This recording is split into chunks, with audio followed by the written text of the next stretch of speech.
Hello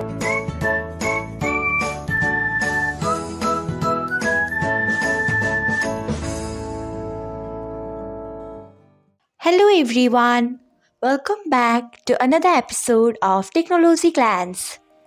Today, in this video, I'm going to guide you through how you can change peer to peer calls to nobody on Telegram. So, let's get started. Firstly, open Telegram app in your device. Then tap on three lines icon. Next, tap on settings. After that, tap on privacy and security. Next, you can see the option of calls. Tap on it. After that, you can see the option of use peer-to-peer with. Tap on it.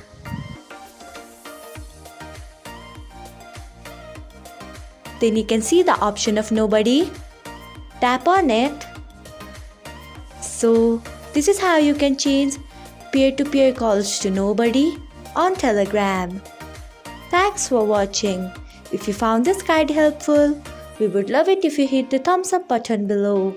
We upload great new tech tutorials like this one every day, so do not forget to subscribe to our channel and hit the bell icon so that you'll never miss another update.